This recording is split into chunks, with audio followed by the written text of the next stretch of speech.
शिवसेनेचे पक्षप्रमुख माननीय उद्धवजी ठाकरे यांचं व्यासपीठावरती आगमन होत आहे। मी घोषणा देतो, शिवसेना शिवसेना, मुंबई आमच्या हक्काची, मुंबई हक्काची, धारावी आमच्या हक्काची। हा आवाज कुणाचा?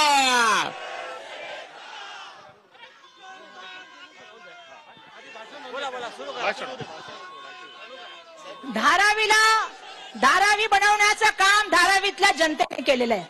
सर्व जाती धर्माचे लोक एकत्र येऊन धारावी बनली आहे, जिला आम्ही मिनी इंडिया म्हणतो। धारावीच्या प्रत्येक घरामध्ये कुठला ना कुठला छोटा लघु उद्योग चालतो। धारावीची ओळखच मुळात the biggest micro finance industry म्हणून जगामध्ये ओळखली जाते।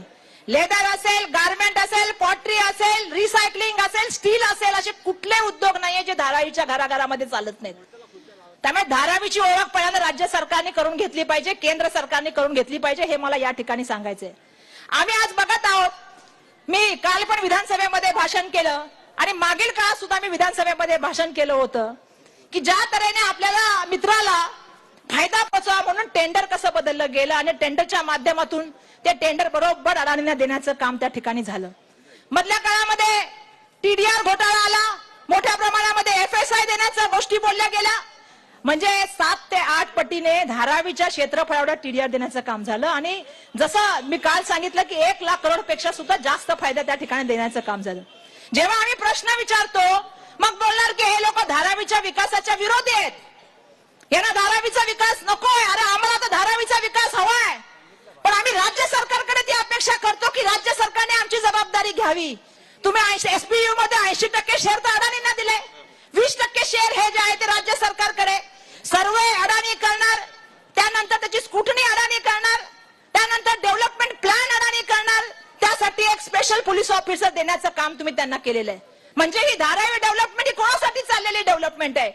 ही पूर्णपणे अडाणींना चाललेली, असं आमचं म्हणणं आहे। या देशाच्या इतिहासामध्ये जी जी सरकारी जमीन दिसते, आमचं दुर्भाग्य म्हणा किंवा आमचं सौभाग्य म्हणा, आम्ही BKCच्या बाजूला राहतो आणि BKCच्या बाजूला राहिल्यामुळे एक्सटेन्शन ऑफ BKC करायचं, स्वतःचे मॉल उभारायचे, मोठ्या मोठ्या 5 स्टार इमारती उभारायच्या आणि धारावीतल्या माणसाला बाहेर काढायचं, ही योजना ह्या धारावी विकासाच्या माध्यमातून सुरू आहे। आणि म्हणून आम्ही हा आवाज त्या ठिकाणी उठवण्याचं काम करत आहोत। कोणत्या अधिकाराने तुम्ही 7 लाख लोकांना धारावीच्या बाहेर पाठवण्याबद्दल बोलताय? म्हणजे 1 लाख कुटुंब तुम्ही बाहेर पाठवणार? अहो, धारावी आम्ही बनवली आहे, जमीन आमची आहे, आमच्या जमिनीवर आमचा अधिकार आहे, तुमच्यासाठी आम्ही नाही ठेवलेली आहे धारावी। अर्ध्यापेक्षा कमी क्षेत्रामध्ये आम्हाला स्क्वीज करायचं आणि बाकीच्या ठिकाणी तुमची डेव्हलपमेंट करायची। तुमच्यासाठी GR काढले जातात, तुमच्यासाठी DC रूल बदलले जातात। काय केलं जात ते सांगा? एक दिवस एक डिपार्टमेंट दुसऱ्याला देताना तुमची वर्क ऑर्डर काढली जाते, अशी तुमची ताकद काय? अडाणींनी मुंबईसाठी काय केलंय? माझा पहिला प्रश्न आहे। एअरपोर्ट घेतला, पोर्ट घेतले, LIC घेतला, बँका घेतला, आता तुमची अंदाजन आमच्या धारावी राही।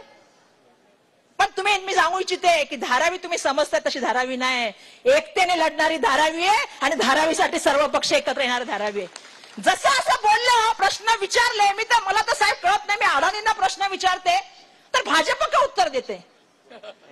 हा प्रश्न तर अडाणींना विचारतोय, भ्रष्टाचाराबद्दल चौकशी करा।